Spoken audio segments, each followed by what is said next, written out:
Hello, welcome. I'm so glad you're here. And welcome back to another Middle Grade Monday and another Middle Grade Library book haul. I have my old Girl Scout bag, Girl Scout cookies bag.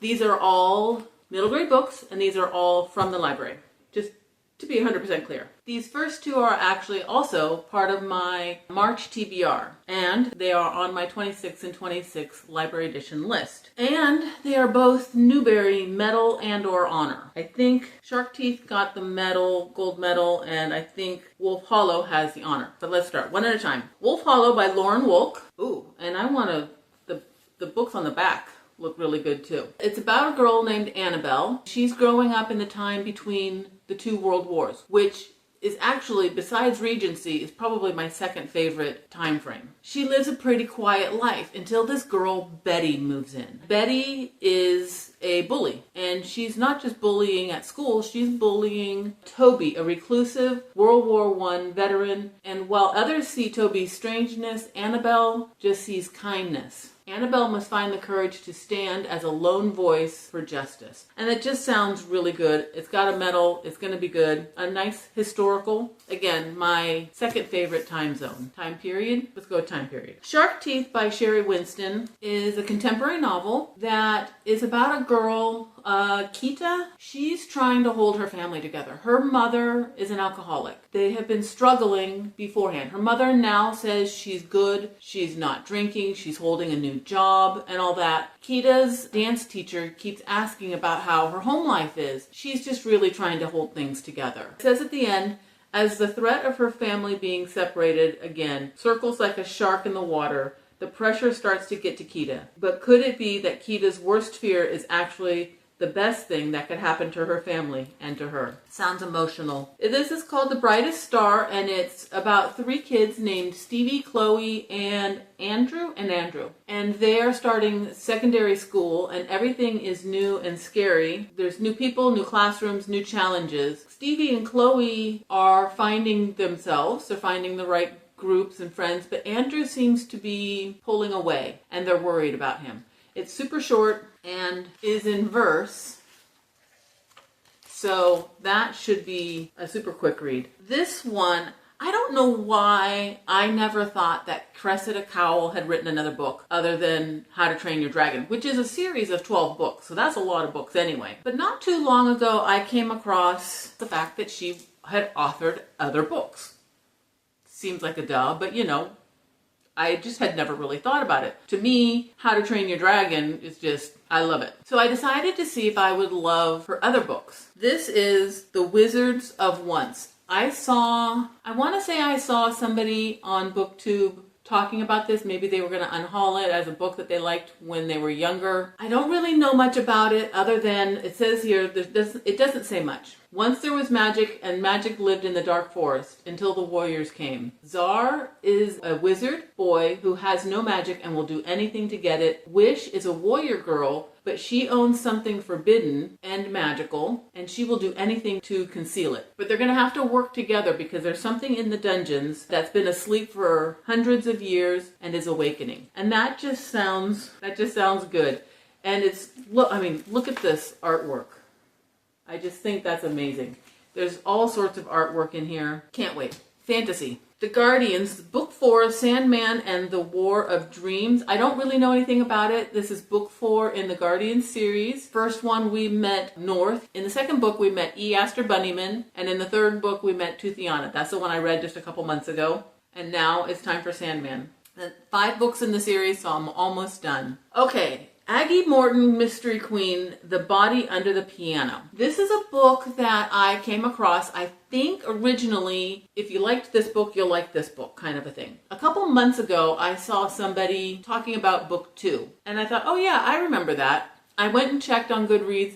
I had already marked it as something I wanted to read. I came across it again about 2 weeks ago, and I put it on hold. So it's one of those ones that just keeps popping up. To me, that's a sign. So this is Aggie Morton, and she lives in a small seaside town. It's also historical, 1902. And she's highly inventive, is what it says. and deeply shy. And since the death of her father, her mother says she has a morbid preoccupation. Well, she's going to befriend this boy. He is Hector Poirot. There's going to be a murder and they're going to solve it. That's pretty much all I know about it. We're going to put that under historical. This one, I don't even know why I put it on hold. It was something I came across. Again, if you liked this one, you'll like this one. I do really enjoy looking at those. A lot of times I've already read about half of the books. So it's kind of fun to see if there's ones there that I haven't read. And I didn't realize until I was going through these and reading the synopses that I know this author. This is called The Tornado by Jake Burt. Jake Burt wrote Greetings from Witness Protection. I have a history with that book because I was reading that and I was yelling at the character, don't do it, don't do it. And she did it and I was just so frustrated. Like they always do that. They never listen. I closed the book and there it sat for 5.5 years.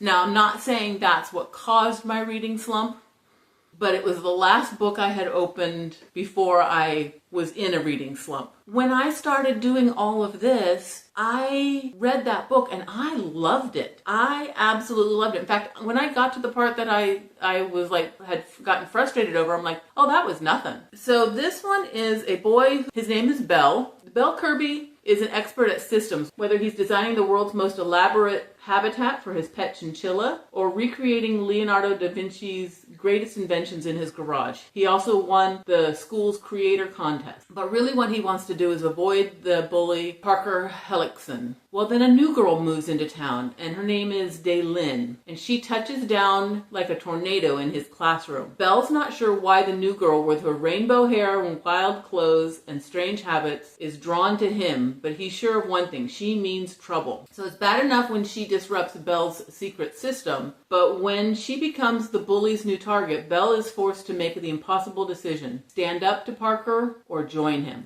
I want to give that a try. This is a book that's been around forever. This is 2010, and this is a well-loved book. I used to see kids reading this like crazy, carrying it around with them. Because of Mr. Terupt by Rob, I have no idea how to say the last name. I'm going to read the back because there's 7 kids and I can never remember all of them. It's the start of 5th grade for 7 kids at Snow Hill School. There's Jessica, the new girl, smart and perceptive, who's having a hard time fitting in. There's Alexia, a bully, your friend one second and your enemy the next. Peter, the class prankster and troublemaker. Luke, the brain. Danielle, who never stands up for herself. And shy Anna, whose home situation makes her an outcast. And Jeffrey, who hates school. But they have a brand new teacher and his name is Mr. Terupt. He makes the classroom a fun place even if he doesn't let them get away with much. Until a snowy winter day when an accident changes everything and everyone. I just want to know, the kids all loved this book when they were reading it. Okay, this book came out before I was a reader. It's a book that I had heard of. It was sort of on the periphery of my awareness. It is Cornelia Funk, well-known author, The Thief Lord. It's these 2 kids that escape from their cruel aunt and uncle, Prosper and Bo. They meet a mysterious boy who calls himself the Thief Lord. This band of street children who enjoy making mischief. And then at the last part here it says, but Prosper and Bo find themselves on a fantastical journey to a forgotten place. What they discover there will change the course of their destiny forever. This is a much, much loved book. And this particular one is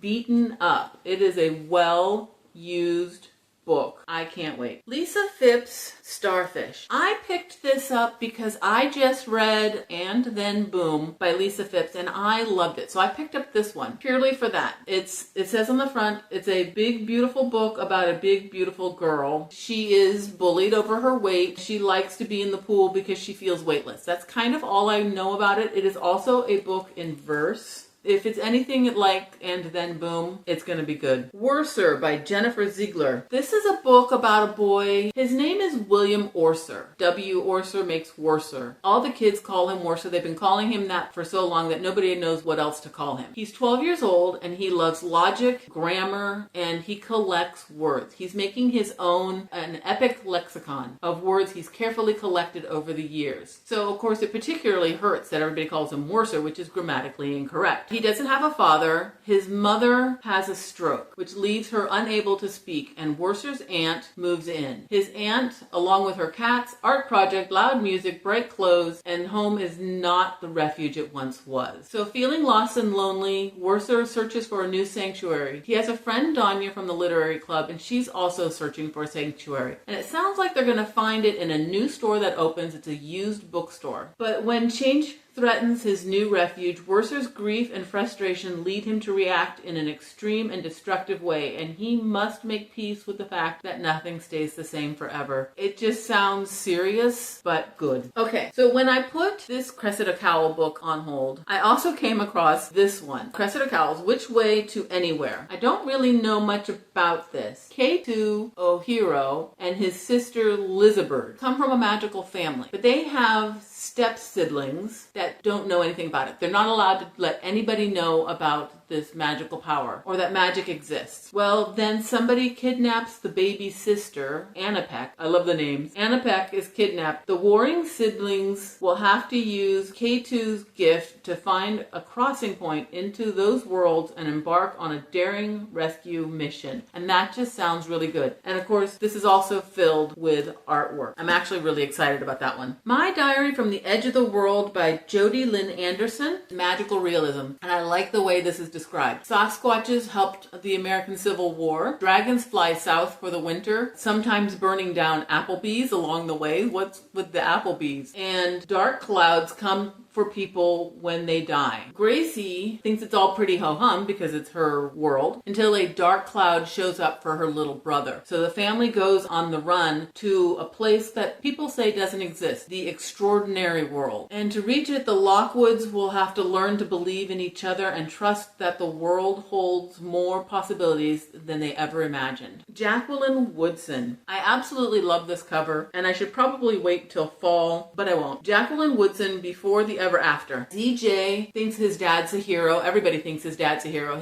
His dad either is or was an NFL football player. Lately, he's been forgetting things and he's having these drastic mood swings. And so they are testing him to see if it's because he's had too many concussions. I forget I'll put what it's called on the screen. And ZJ is scared that his friends aren't going to support him.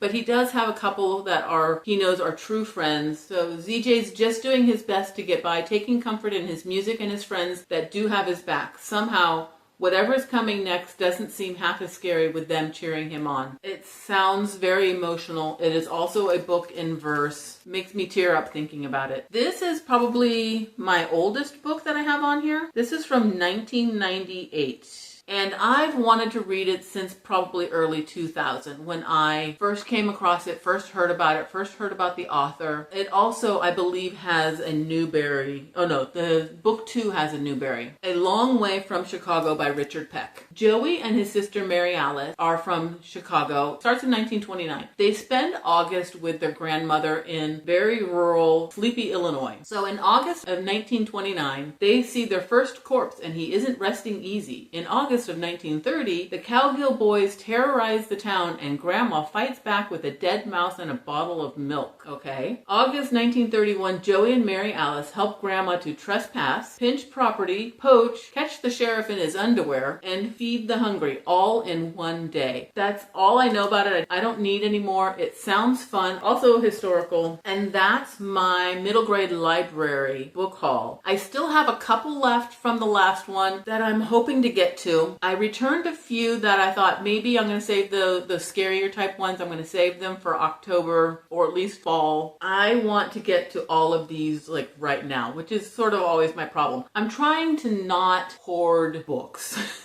especially library books. I don't mind hoarding my own that I've purchased or Little Free Libraries, but I really need to not hoard library books. That's something I'm working on. But I really do want to read all of these right now. I have 3 that are in verse. I have 3 that are historical, 4 that are contemporary, 5 that are fantasy. And they cover some very serious topics. Many of them have bullies. This is the father with the head injuries, an alcoholic mother, a little brother that might die, a mother that had stroke. So some very serious topics in middle grade books. I'm there for it. I I think some of these are just really, really good books. Have you read any of these? I would love to know if I need to prioritize any. If you have any others to recommend, I would love to hear from you. Thank you for hanging out with me. I really do appreciate it. I'll see you next time. Bye.